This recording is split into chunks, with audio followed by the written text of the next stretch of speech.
Libro Una educación que comienza antes del nacimiento de Onram Mikhail Ivanov. Capítulo 7. No dejar nunca a un niño inactivo.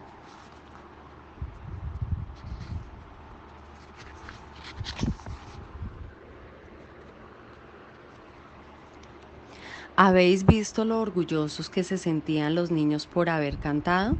Para ellos era algo importante. Toda su vida se acordarán de que han cantado delante de un público. Para vosotros posiblemente no sea nada, pero para ellos es un acontecimiento. Si entráis en el corazón de los niños, comprenderéis que es un acontecimiento. Ahora debéis alentarles, decirles que ha sido magnífico, que os gusta escucharles y que deben aprender otros cantos. Hay que despertar en los niños el deseo de mostrar su talento en una actividad o en otra. Es el mejor medio de impedir que hagan tonterías y de que pierdan el tiempo en una u otra cosa. No hay que dejar nunca a un niño inactivo.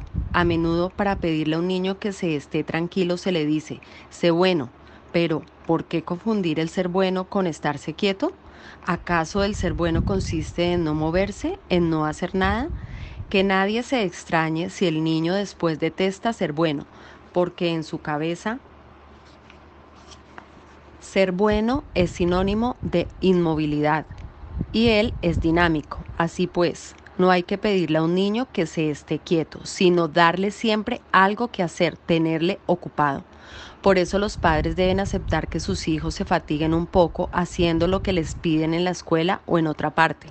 Los niños tienen tantos recursos, son tan resistentes que olvidan enseguida sus penas.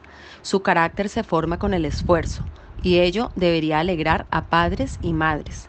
Pero estos desgraciadamente dicen, oh, pobrecito, no hay que cansarle. De esta manera, evitándoles cualquier esfuerzo, se vuelven débiles, perezosos, incapaces y egoístas. Ese es el amor y la pedagogía de los adultos. Mirad, los niños que suben a la roca para asistir a la salida del sol, ¿acaso son dignos de lástima? ¿Son infelices por no haberse quedado en cama? No, miradles, se sienten felices. Los padres deben darse cuenta de que a menudo son ellos, con el pretexto de no sobrecargarles, quienes alimentan la debilidad en sus hijos. Deben cambiar de actitud, de lo contrario sufrirán toda su vida por haber hecho de sus hijos unos seres egoístas y caprichosos. Conozco a muchos que han cometido este error y ahora se tiran de los pelos. Yo les digo, es culpa vuestra. Desde pequeños teníais que haberles enseñado a ayudaros, a lavar algunos platos, a poner la mesa, a hacer pequeños trabajos fáciles. Evidentemente, la mayoría de los trabajos son demasiado difíciles para los pequeñitos, pues no tienen ni fuerza ni habilidad suficientes, pero pueden hacerse los trabajos delante de ellos diciéndoles, más tarde lo harás tú. Entre tanto, pueden ayudar en cosas sencillas, pero los padres no les dan nada porque es más fácil para ellos el hacer rápidamente ciertos trabajos que enseñar a los niños cómo hacerlos y vigilarles mientras los hacen. Pero este no es un buen método de educación, porque más tarde los niños no quieren hacer lo que debían haber aprendido cuando eran pequeños. Sus facultades no han sido ejercitadas a su tiempo. En este momento no servirá de nada que los padres les digan, vago, haz esto, haz lo otro, procura aprender. El niño no querrá porque es demasiado tarde. Hay buenas costumbres que es necesario enseñar a los niños cuando son muy jóvenes, porque entonces estas costumbres no las abandonarán nunca. Una vez encontré a un hombre que había estado varias veces en la cárcel por robar, y me confesó que incluso en la cárcel rezaba cada mañana y cada noche su oración. Era una costumbre que su padre le había enseñado cuando era muy pequeño y no podía deshacerse de ella. Le dije, ¿pero cómo? ¿Rezas por la mañana y por la noche y continúas robando? Ah, eso es otra cosa. Para él, robar y rezar no son incompatibles. Naturalmente, habría sido preferible que su padre le enseñara también a no robar. No nos damos cuenta de lo que es la fuerza de la costumbre. Si un niño está acostumbrado a que sus padres cedan a sus caprichos, más tarde, incluso cuando no tenga razón y sea consciente de que no la tiene, continuará queriendo que los demás cedan. En ese momento será demasiado tarde para cambiarle. Un niño que ha sido muy mimado exigirá que los demás mantengan siempre esa actitud hacia él. Desgraciadamente, en ese momento, solo la vida con su dureza será capaz de educarle, porque la vida es despiadada. Entonces el niño sufrirá y se corregirá. Pero, ¿qué cantidad de sufrimientos inútiles han preparado los padres a sus hijos por no saber oponerse a sus caprichos? Por eso, a menudo digo a los padres, cuidado, vuestra bondad en realidad no es más que debilidad, ignorancia. Después lloraréis, porque seréis las primeras víctimas de vuestra estúpida bondad. ¿Cuántos padres han venido a quejarse a mí de la actitud de sus hijos? Y me he visto obligado a decirles que eran ellos los culpables y evidentemente no me comprendían. No hay que ser débil con los hijos, porque después abusan y no es culpa suya. Si nadie enseña a un niño que hay reglas que respetar y si desde muy joven ya tiene la impresión de que todo puede doblegarse a sus caprichos, ¿cómo queréis que después obedezca a aquel que le hace una pequeña observación? No obedecerá, lo cual es normal. Querrá desafiarlo todo, romperlo todo e incluso perderse para no tener que ceder, porque es así como ha sido acostumbrado y por lo tanto no es culpa suya. Entonces, cuando los padres se dan cuenta de que la mala educación ha estropeado el carácter de su hijo, no les queda otra solución que rezar al cielo, a los espíritus de la sabiduría, para que le den una lección que le haga reflexionar. El niño llorará un poco, pero vosotros le consolaréis y él habrá comprendido, y así, después de algunas pequeñas lecciones, se habrá salvado.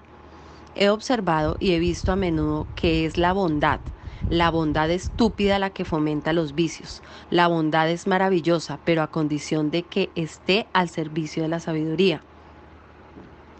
Un día me encontré con una familia rica, bien situada socialmente. El matrimonio estaba muy preocupado porque su único hijo no les daba más que disgustos, pero le consentían todo. Le daban mucho dinero y él naturalmente se divertía y descuidaba sus estudios. Quise ayudarles y entonces les dije, ¿queréis salvar a vuestro hijo? Ante todo es necesario que comprendáis que no está dotado para los estudios. Si yo estuviera en vuestro lugar, le enviaría como aprendiz a un garaje, con un patrón exigente que le obligara a trabajar. Y además dejaría de darle dinero, porque ese bienestar desarrolla solamente su lado negativo. Les expliqué todo esto, pero no me comprendieron. Incluso estaban molestos por mi consejo, ya que se sentían humillados ante la idea de que yo quería hacer de su hijo un obrero, cuando ellos esperaban para él una situación brillante. Naturalmente no me escucharon y continuaron enviando a su hijo a las mejores escuelas de Francia y del extranjero, poniéndole los mejores profesores y sobre todo continuaron mimándole con dinero y regalos. Algunos años después, la situación se había vuelto tan catastrófica que recordaron mi consejo a propósito del garaje. Pero entonces, ¿qué sorpresa me llevé? Yo les había dicho que le enviaran a un garaje para hacer un aprendizaje. Y en lugar de eso le compraron el garaje más grande, más moderno y más caro que pudieron encontrar. Evidentemente, como no estaba preparado para ser patrón de semejante garaje, pasó lo que tenía que pasar. Poco tiempo después quebró y perdieron sumas enormes. No os contaré el final de la historia, pero ahí tenéis el ejemplo de unos padres que hicieron la desgracia de su hijo a causa de su debilidad y de su estúpido amor. Hoy los padres no se atreven a utilizar métodos que forjan el carácter de los niños. Dicen, oh, no deben sufrir, deben tener todo lo que quieran, y así estropean a sus hijos con esas debilidades.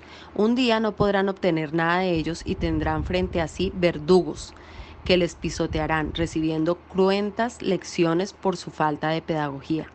Pero los padres no me creen, piensan que soy cruel. No soy cruel, conozco pequeñas leyes, que son grandes leyes. En el pasado era así como mucha gente educaba a sus hijos, incluso los reyes, porque los reyes tenían siempre en su palacio sabios que les aconsejaban. Ved, por ejemplo, el consejo que podían dar esos sabios. Majestad, tenéis un hijo que está destinado a reinar, pero ¿será justo, honesto e imparcial? He aquí lo que tenéis que hacer. Antes de que vuestro hijo sepa que es un príncipe, futuro heredero del trono, enviadle a vivir con una familia pobre para que vea cómo sufren y luchan los hombres, cómo trabajan para ganar un trozo de pan. Cuando vuelva y suba al trono, gobernará con justicia, clemencia y misericordia. Y algunos reyes siguieron este consejo.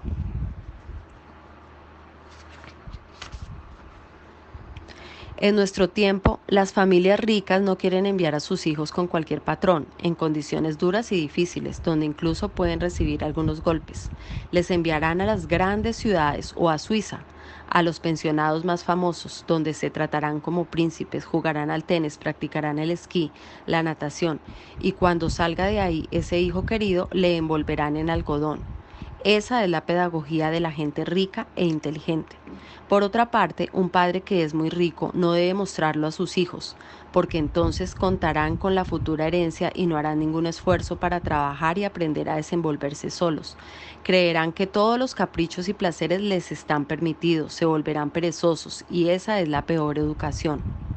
Que los padres tengan el mayor tiempo posible a sus hijos en la ignorancia de las riquezas que les esperan.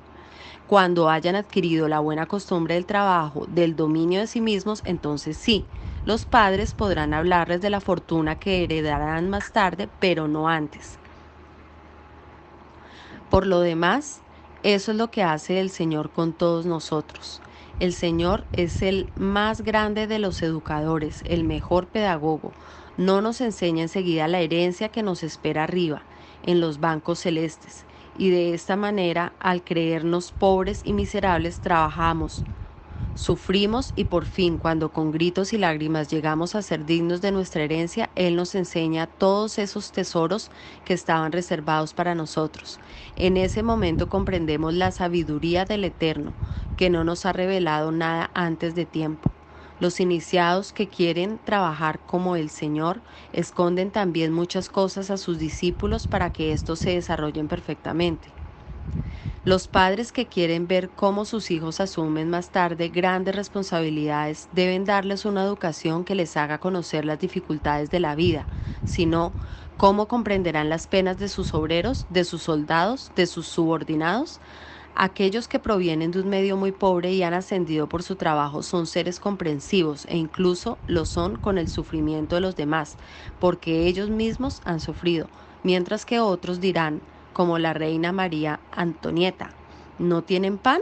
Pues que coman bollos. Ella no comprendía.